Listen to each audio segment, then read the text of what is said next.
This week on Shift Points, all of this stuff is going to be completely obsolete once we swap over to the one-wire alternator. This guy wasn't attached to anything. This was not plugged into anything. This one has this is the 150 amp. Literally one wire runs down over here to the starter solenoid right there. So we'll take just a little time here and look at it because this looks a lot better than it did. The next step we're going to do is actually doing some decluttering on some wiring. If you guys go back and look at the beginning of this, there's just a ton of extra wires in this car, some of them that are not connected to anything anymore, and we just need to get those stripped out, cleaned up, and just clean up this engine bay a little bit. Alright, so I took some time, worked on getting all the wiring cleaned out from under the car here, or from under the hood of the car here. All the wiring that was in here up above the radiator is all out of here now, and you can see all of this stuff is going to be completely obsolete once we swap over to the one-wire alternator. So I already bought we've got some new battery cables. Those are all old. I mean, even these battery cables, I give Dad a hard time. They had a black battery cable on the positive side and a red one on the ground side. It's just confusing. So we got red and black cable to rebuild battery cables, and we got all of this stuff stripped out. A lot of this stuff wasn't even being used. Like this guy wasn't attached to anything. This was not plugged into anything. Once we swap over to the alternator, none of this is needed. The one-wire alternator, actually this alternator didn't even need these voltage regulators. There was a ballast resistor in here. Not necessary for what we're doing and what we have here. So all of this is going to be gone. Look how much better that's going to look, just not having that in the car.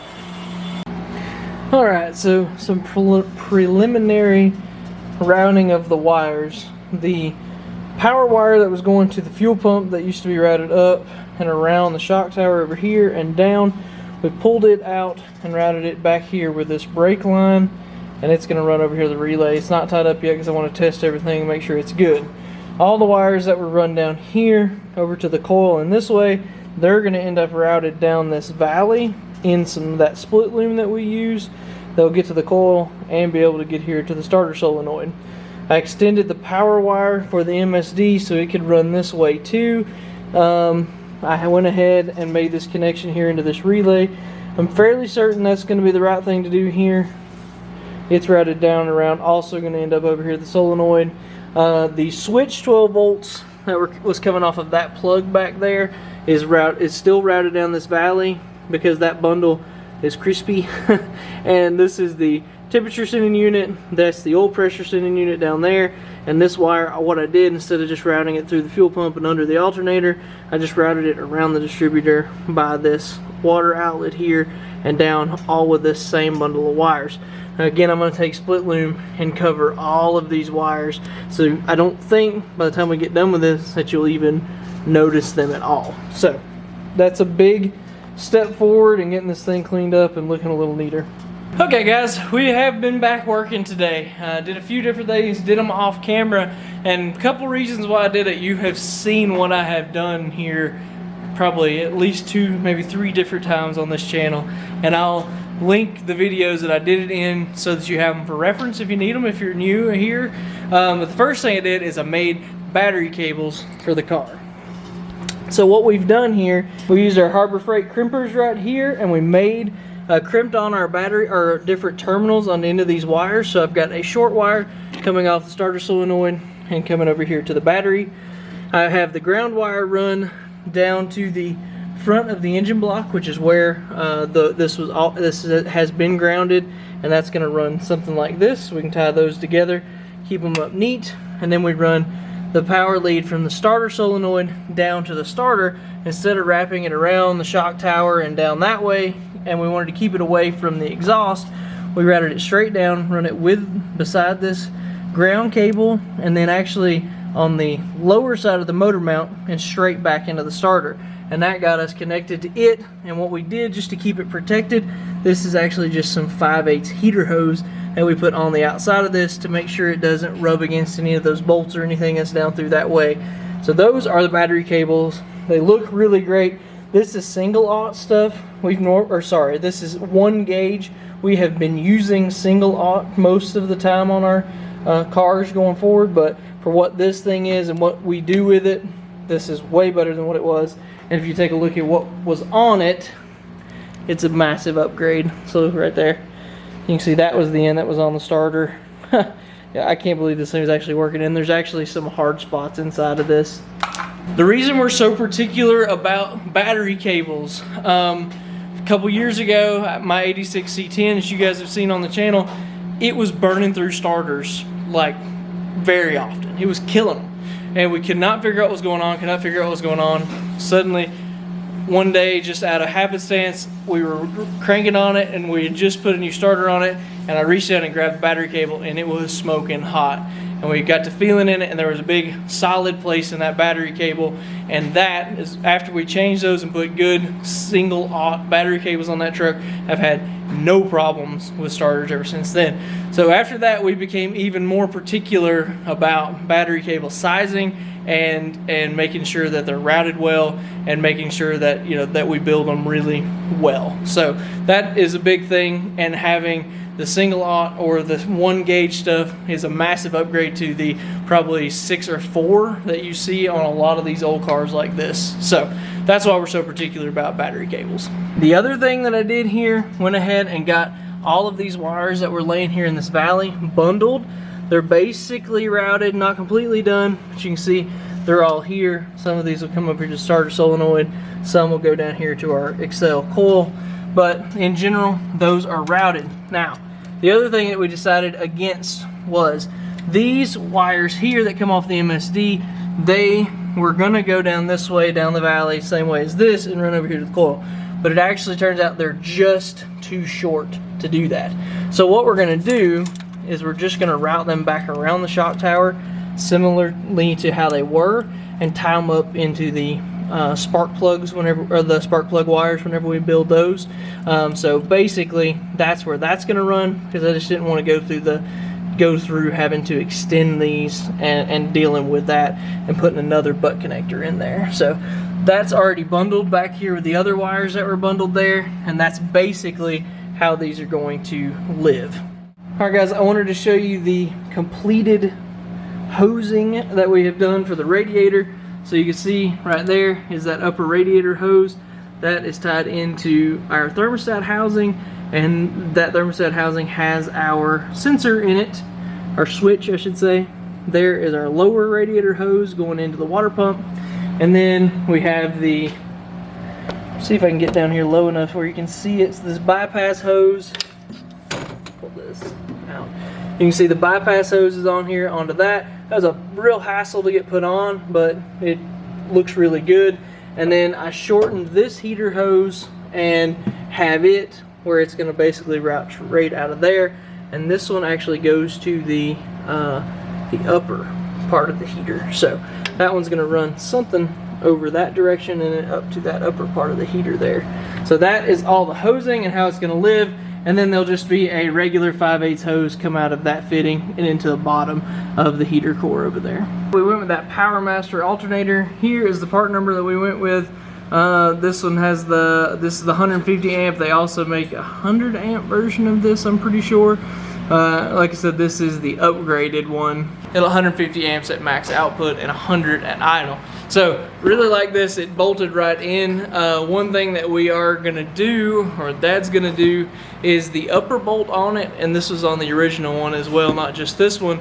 The bolt is quite a bit smaller than the actual hole that is on the bracket. So he's gonna make a bushing that'll go on the outside of the bolt, and then we'll also fill up that slot in there, so when you tighten it down there won't be that potential for the alternator to try and move around at all. So just gonna make a bushing here, so he's gonna get on the lathe and do that out of a piece of brass now.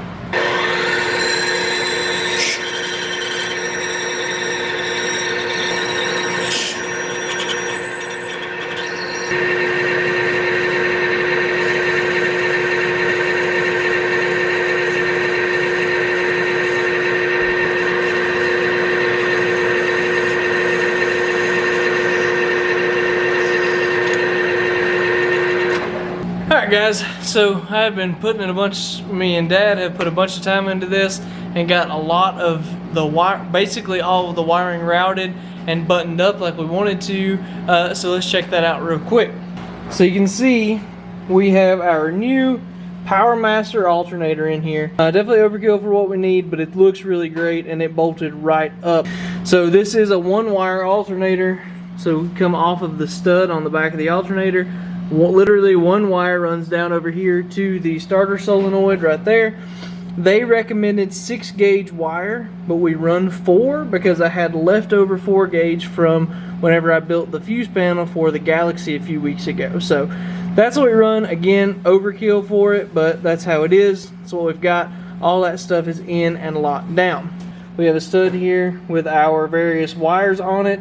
I wish that I could have built a fuse panel like we did for the Galaxy, but it's really just not necessary for this thing because we just don't have that much on it, and honestly there just wasn't the space to do it like we needed to. So anyway, all the positive stuff is routed here on this side. This is the negative side of our fan for the actual fan itself. So everything, all of those cables are buttoned up and ready to go. I went ahead and got our MSD hooked back up to the coil over here, and we've got the 3 switch circuits that we need on this. This is for both of the relays and the actual switch coming in from the inside of the car. I mounted up our fan relay here, so this is the one that's gonna do everything for our fan. This yellow wire on the relay is the positive side of the battery, so that's right here. It's got a 30 amp fuse here in this fuse holder for that. This gray wire is to our switch that we put in our thermostat housing right there. Orange wire is down here getting the switch supply off the coil, and then this big red wire is routed up and around through our radiator cradle and actually plugged in to the fan itself. And then, like I said, there's also a ground that comes off this fan that's also routed up this direction, and that's that wire right there onto the battery. So we have a good ground onto the fan all the time. So we'll take just a little time here and look at it because this looks a lot better than it did. And on top of the looks itself, the function should be way better. With this electric fan on it, we're gonna add some horsepower to the engine because we don't have that big mechanical fan. It's gonna cool way better because it does have a shroud and an electric fan now, where the old one didn't even only had a mechanical fan and it didn't even have a shroud at all. So the whole part of this, as far as that stuff, looks way better.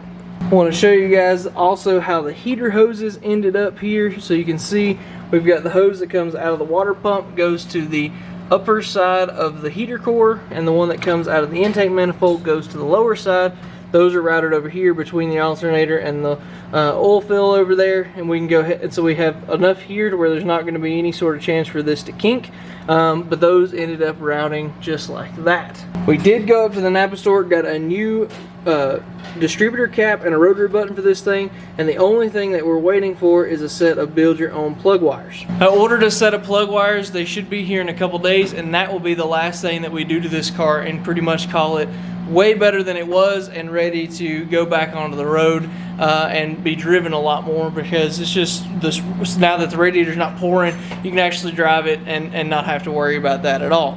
So right now we've got some big upgrades. The plugs that I got are Moroso plugs, plug wires that I got are Moroso plug wires. They've got 45-degree ends on the sides that are going to go onto the plugs themselves, and then they have the male non-HEI terminals up here at the top. We looked everywhere for a small cap for this distributor that would fit it, that had the HEI plug so that we could put HEI plug wires on it. We could not find it. Now, if you guys know where one of those are, or how to get it, or what it is, or what to spec it for, if you're going to get it at a parts store, put it in the comments. We'd love to know. But what we're going to do for now is stick with this, and if we drive this thing enough where it needs more new plug wires again, and you guys tell us where it's at, we can go ahead and swap over the HEIs. But for now, this is going to be way better, because like I said, those plug wires are who knows how old. The distributor cap and the rotor button itself, all pretty old. So all of this stuff is pretty much new and improved, and it should help the performance of the car in general. Alright guys, that's going to basically finish us up this week. Do all the things, subscribe, follow, go see us on Facebook and Instagram and all those places. You can follow us, you see us ahead of time, and we're usually putting up stuff every single day. Thank you guys so much. Come back next time. We're building some plug wires and we're going to get the Fairlane started. See you then.